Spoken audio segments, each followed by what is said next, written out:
Olá, tudo bem? Paz. Tem uma palavra de Deus para compartilhar com você na reflexão de 23 de junho, cuja leitura do dia em Apocalipse, capítulos 9 e 10, e primeiro livro dos Reis, capítulos 16 e 17. Vamos meditar sobre arrependimento. Ainda há tempo. Ainda. Diz assim a santa e poderosa palavra de Deus em Apocalipse, capítulo 9, versos 20 e 21. E os outros homens que não foram mortos por estas pragas, flagelos, algumas versões, não se arrependeram das obras de suas mãos, para não adorar os demônios e os ídolos de ouro, de prata, de bronze, de pedra e de madeira, que nem podem ver, nem ouvir, nem andar. E não se arrependeram dos seus homicídios, nem das suas feitiçarias, nem da sua fornicação, nem dos seus furtos.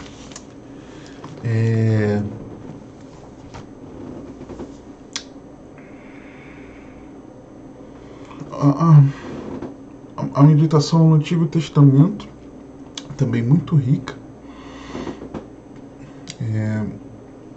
Elias surgindo na história, Acabe, Jezabel, a questão da oração, conforme dito lá em Tiago 5, para que não chovesse, depois para que chovesse, e a questão dos corvos alimentando, o corvo sendo um animal que é especialista em roubar alimento. Ele estava entregando alimento. O alimento da viúva de fora dos domínios de Israel, para onde o Senhor o envia. Jesus menciona esse fato como verídico, histórico, por conta da soberba, do orgulho de Israel e etc. Mas o Senhor me conduz a mais uma vez conversarmos sobre Apocalipse. Aqui nós vimos um texto que fala de pessoas que não se arrependeram. E o termo grego traduzido como arrependeram é metanoel, que significa mudar a mente para melhor, emendar de coração e compensar os pecados passados. É da família de metanoia, talvez você já tenha ouvido falar, termo grego traduzido como mudança, como arrependimento, que significa mudança de mente. A ciência diz que existem 3 poderes da dinâmica da mente. Então a nossa mente, ela tem uma dinâmica muito interessante em 3 poderes que retratam sobre aquilo que nós queremos, quero fazer isso, o que podemos fazer, o que temos condição de fazer e o que devemos fazer. E aí nós vamos transitando nesses 3 poderes. O que eu quero, o que eu posso fazer e o que eu devo fazer. E nisso, dentro da nossa atitude em relação a tudo isso. Como é que a nossa atitude ela se desenvolve diante do que eu quero, do que eu posso fazer e do que eu devo fazer? Primeiro, ortonoia é a estagnação do pensamento. Nada muda. É semelhante a aqui, esses homens aqui, que diante daqueles flagelos nada mudou. É quando você ouve uma reflexão que te confronta aqui e você finge que não é com você.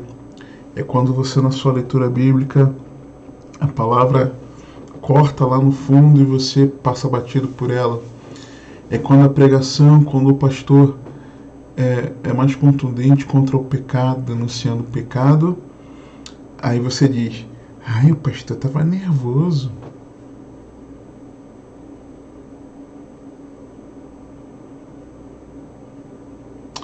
É quando a pessoa falar mais firme com você, tá sendo soberbo.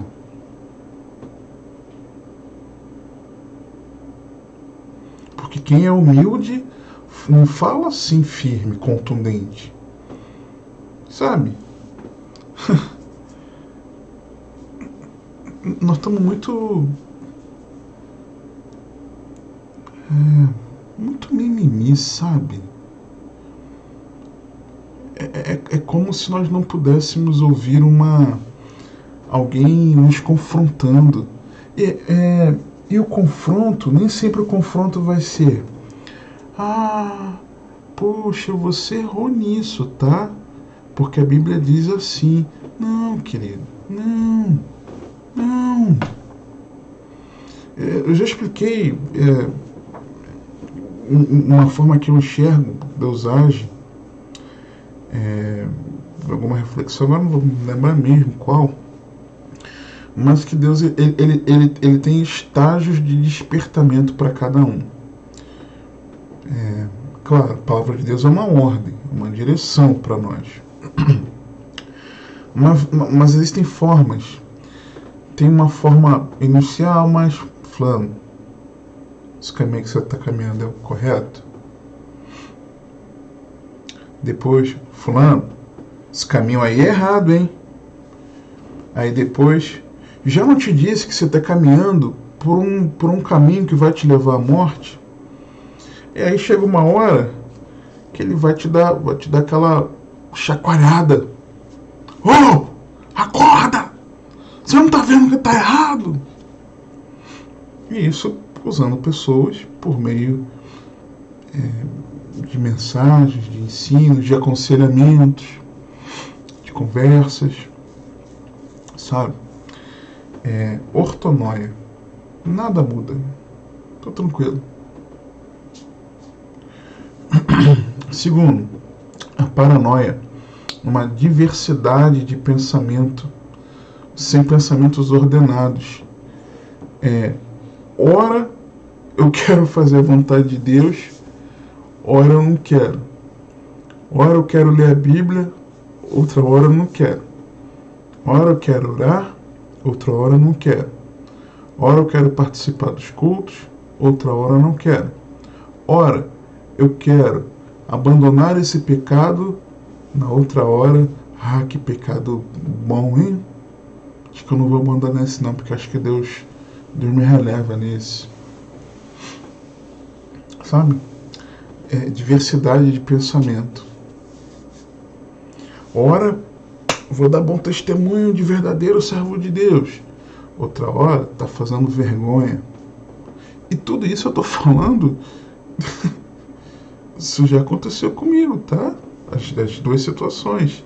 Tanto a ortonoia, quando nada muda, como na paranoia, quando você tá on, tá off, tá on, tá off, ligado, desligado. Crente, não crente.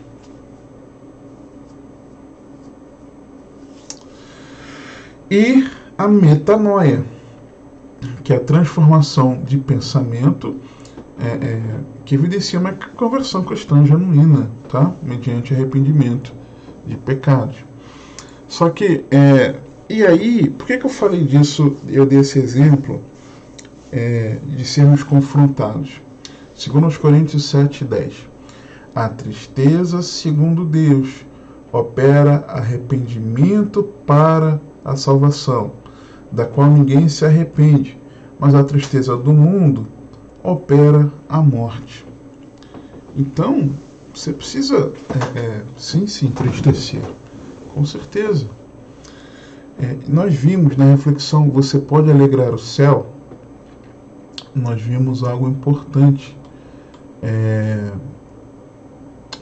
Quando aprendemos que quando nos arrependemos, nós correspondemos à missão de Jesus, Marcos 2,7. Ele veio para os doentes.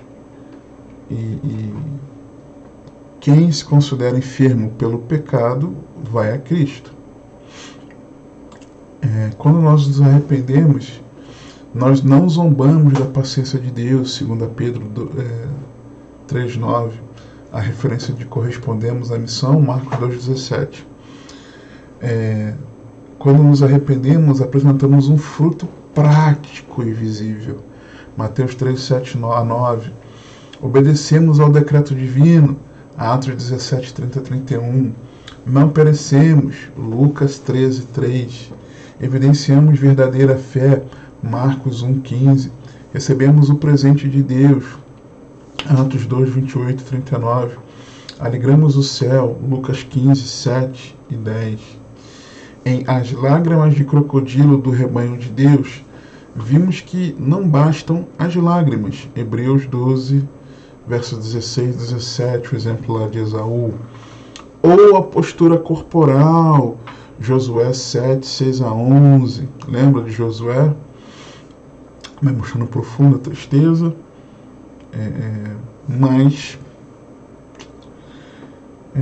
E que também vimos nessa reflexão, para ir muito além de um clamor, de um mero clamor, é preciso acolher o confronto da palavra, segundo Samuel 12, 1 a 14, arrepender-se dos pecados, Lucas 15, 11 a 21, reconhecer sua miséria, Apocalipse 3, 14 a 22, confiar nos méritos do Senhor, Daniel 9, 4 a 18, e dar fruto de arrependimento, Lucas 3, 1 a 14. Olhando aqui para o nosso contexto, no capítulo 9, nós vemos que o capítulo narra acontecimentos que surgem com o toque da quinta e da sexta trombetas, e num claro contexto bélico aqui.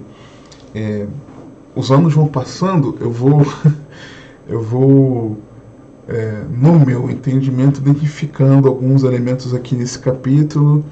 Determinada tecnologia bélica, de guerra, não é essa aqui. Os anos vão passando e o entendimento vai sendo aperfeiçoado de acordo com aquilo que o Senhor nos permite ir vivendo no cotidiano e em acordo aqui com a palavra. Mas o detalhe é como será terrível o justo juízo derramado sobre quem não tiver Cristo, quem não estiver em Cristo, tendo sido livrado por Ele, tendo sido livrado pelo nosso Senhor. Mesmo testemunhando os acontecimentos ao redor, o texto mostra aqui, parte significativa, tá? Morrendo, essa turma aqui ignorou a chance, a oportunidade da vida. Vai ter gente que vai alegar, nesse ponto aqui a igreja já não está, aí erradamente no meu entender, alguns também falam, e por causa disso o Espírito Santo que estava na igreja subiu, não está mais na terra, então não tem mais como ninguém se arrepender. Tem que argumentar isso. Respeito. No capítulo 10, nós vemos um anjo com características semelhantes às divinas, reveladas em Apocalipse ou em outros livros, apontando para Cristo e também para o Pai. Por exemplo, nuvem, arco celeste, rosto como sol, pés como coluna de fogo, domínio sobre terra e mar, rugido de leão. Então, são elementos que nos remetem a Deus. Não que o anjo seja Deus, mas esse anjo ele está investido da autoridade de Deus. Okay? Nos versos 5 a 7, nós vemos algo interessante aqui. De que e o anjo que vi estar sobre o mar e sobre a terra levantou a sua mão ao céu e jurou por aquele que vive para todo sempre, o qual criou o céu e o que nele há, e a terra e o que nele há, e o mar e o que nele há, que não haveria mais demora. Mas nos dias da voz do sétimo anjo, quando estiver por tocar a trombeta, se cumprirá o segredo de Deus, como anunciou aos profetas, seus servos. E muito interessante que ele faz isso de forma solene e jurando pelo Criador, revelando que já o juízo seria revelado. E que juízo revelado é esse? Ele está dizendo que é como anunciou os profetas. Então tem a ver com a mensagem que veio sendo revelada no Antigo Testamento. E é claro, não é apenas de que Cristo encarnaria, viria para nos salvar, mas apontando também para os eventos escatológicos. E nos diz assim a partir do versículo 15: E o sétimo anjo tocou a sua trombeta. O que fala no versículo 7 do capítulo 10? Mas nos dias da voz do sétimo anjo. Não quer dizer que é no momento que o anjo tocar a trombeta, mas naquela época, naquele período ali de tempo, do toque da trombeta, é que o Senhor vai cumprir, se cumprirá o segredo de Deus, o mistério de Deus, anunciado pelos profetas. Aí o texto diz aqui, capítulo 11, versículos 15 em diante: E o sétimo anjo tocou a sua trombeta, e houve no céu grandes vozes que diziam: Os reinos do mundo vieram a ser de nosso Senhor e do seu Cristo, e ele reinará para todo sempre. E ele reinará para todo sempre. E ele reinará para todo sempre.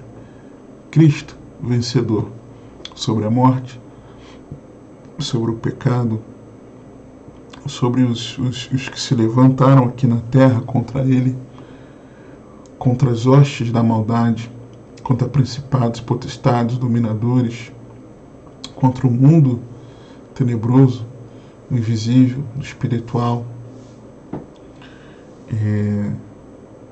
Jesus vencendo.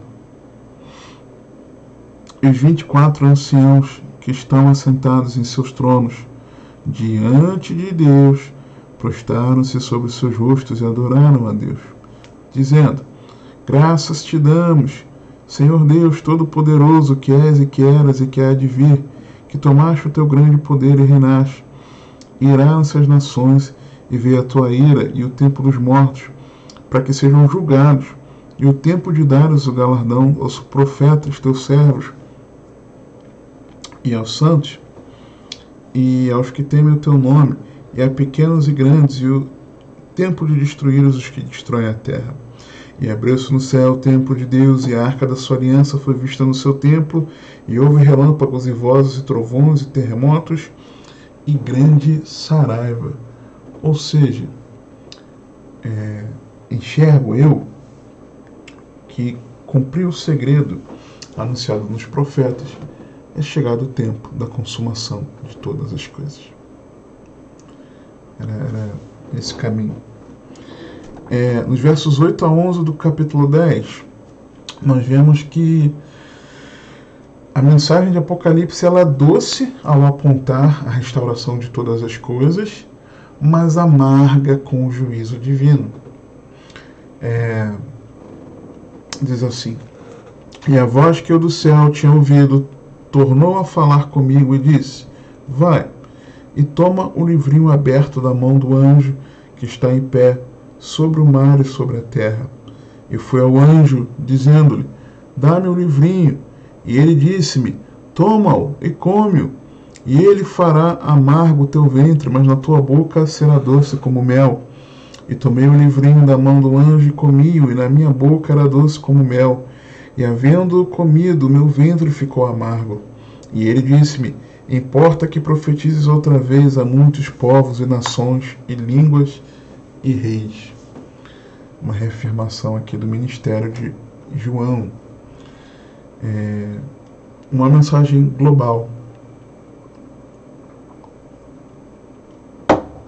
que anuncia o Cordeiro morto para a remissão dos pecados, agora ressurreto, vive e reina para sempre, e como leão bradará a ira de Deus. A mensagem doce, do Cordeiro que trouxe remissão dos seus pecados, dos nossos pecados, por meio da sua morte, agora ressurreto, vive e reina para sempre. E como leão, não com uma mensagem docinha de salvação, mas amarga, bradando a ira de Deus. É um encorajamento para o salvo, fortalecimento para o caído, renovo para o cansado, firmeza para o de ânimo dobre, chamado ao arrependimento para o pecador, boas novas da salvação ao perdido, convite ao relacionamento com Deus, promessa de vida eterna, anúncio de triunfo para a noiva do Cordeiro, e importa que essa mensagem ela seja proclamada.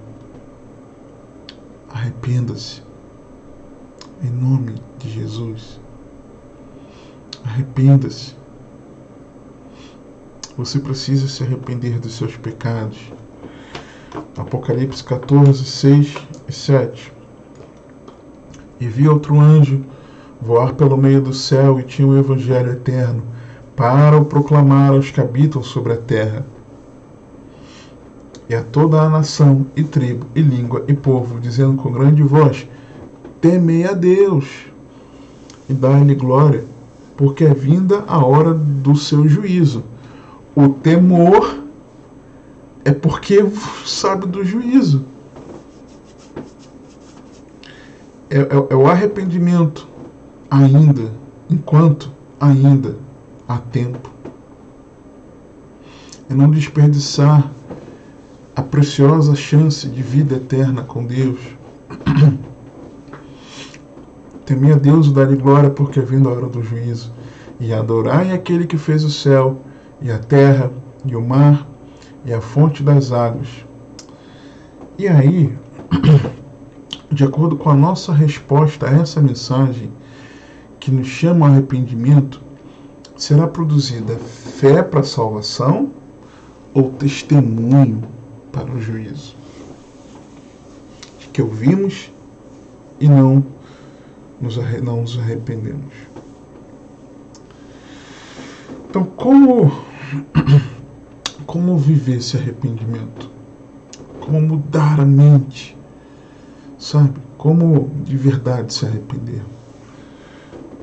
Não resistindo ao Espírito Santo, rendendo-se a Cristo em completa conversão a Deus. E por que eu digo isso? Eu digo isso porque no versículo 19 do capítulo 9,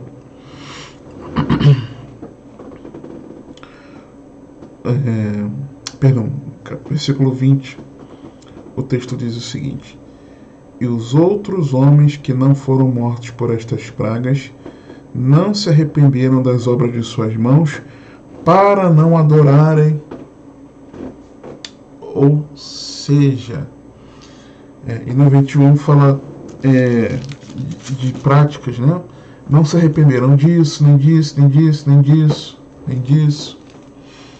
Ou seja, os pecados, as práticas pecaminosas relatadas no verso 21 são consequências do pecado relatado no versículo 20, que é de rejeitar a Deus, porque não muda a mente e permanece adorando a demônios. Não muda a mente e não deixa Deus reinar. Então, eu vejo que isso é o agir de Deus, a que nós não devemos resistir.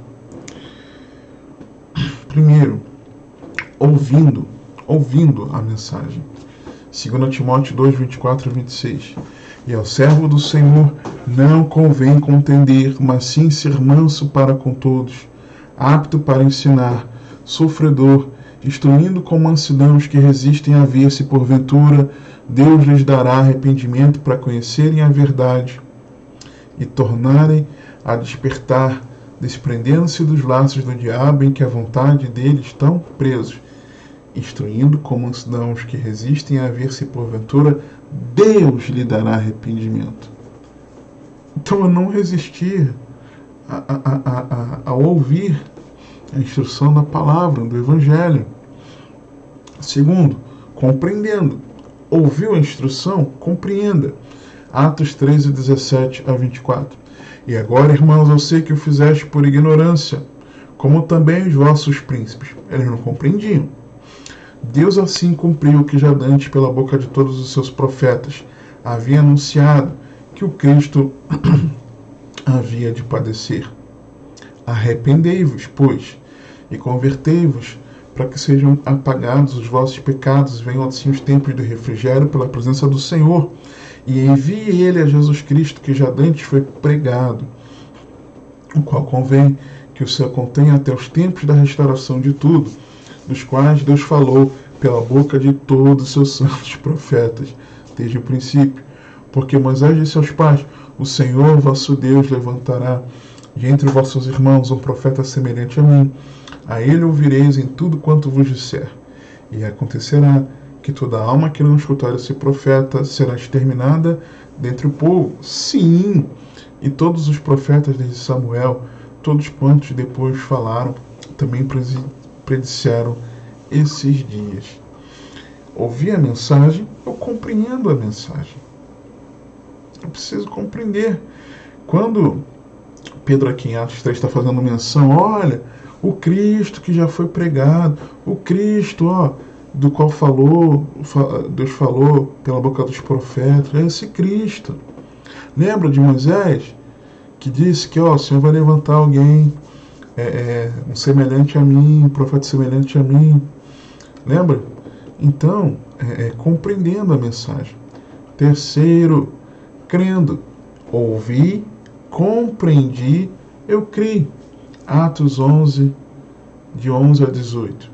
E aí é importante nós entendermos que existe uma batalha espiritual onde Satanás e seus demônios tentam impedir de você compreender a mensagem do Evangelho. Tentam impedir o pregador de pregar. Tentam impedir aquele que está ensinando de compartilhar o ensino. Tentam impedir aquele que está evangelizando de compartilhar a palavra. Tentam impedir. Tentam te impedir de ouvir e de pregar. Mas você precisa entender isso, que há poder no nome de Jesus, que despojou principados, potestades e triunfou sobre eles na cruz do Calvário. Quando você ouvir mensagens, você precisa ir nessa predisposição.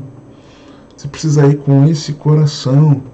É você não deixar que as trevas lancem perturbações para você não prestar atenção na palavra, e isso às vezes até na sua meditação diária.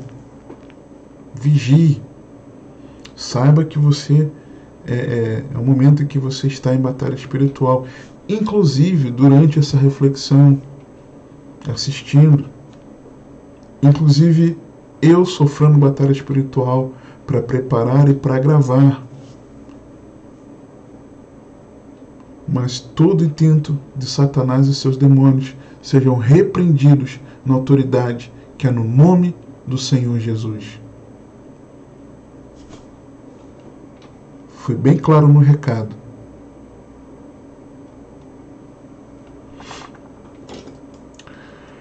Atos 11, de 11 a 18. E eis que na mesma hora pararam junto da casa em que eu estava 3 homens que me foram enviados de Cesareia, e disse-me o Espírito que fosse com eles, nada duvidando. E também estes 6 irmãos foram comigo, e entramos em casa daquele homem, e contou-nos como vira em pé um anjo em sua casa.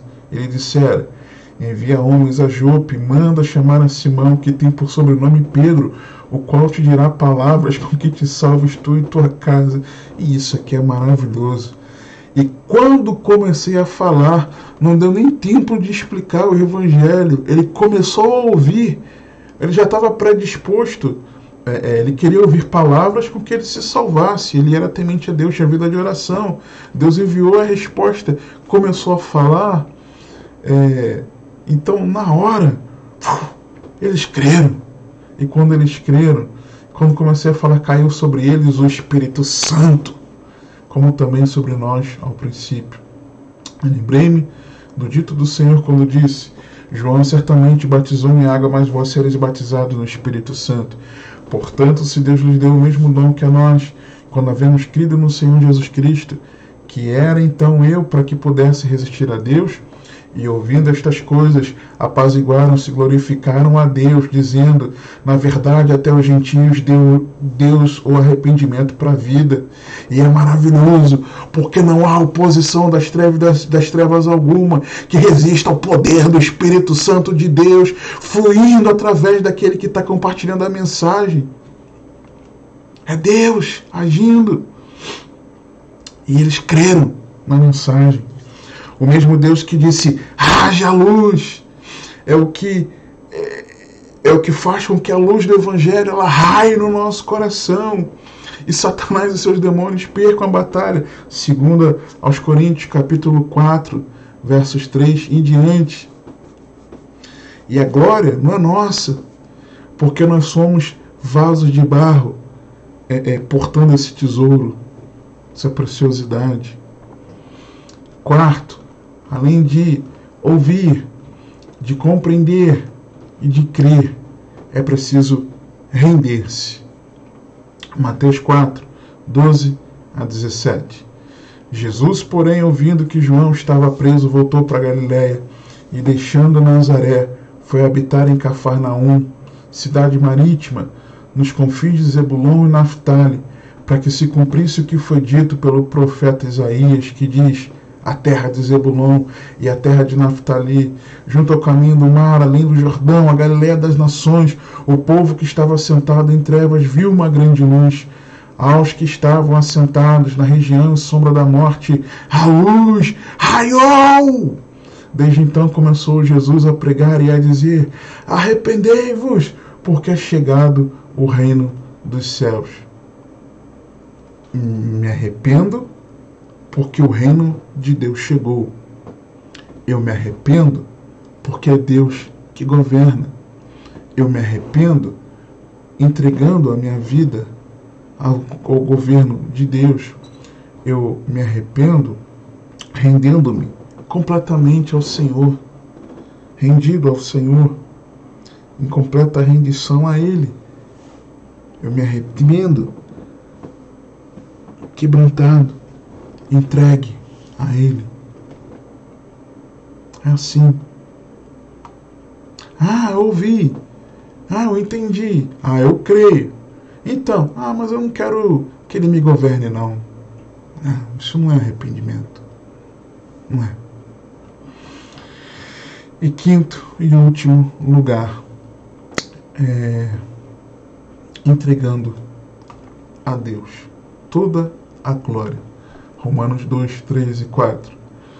E tu, ó homem, que julgas os que fazem tais coisas, cuidas que fazendo-as tu, escaparás ao juízo de Deus?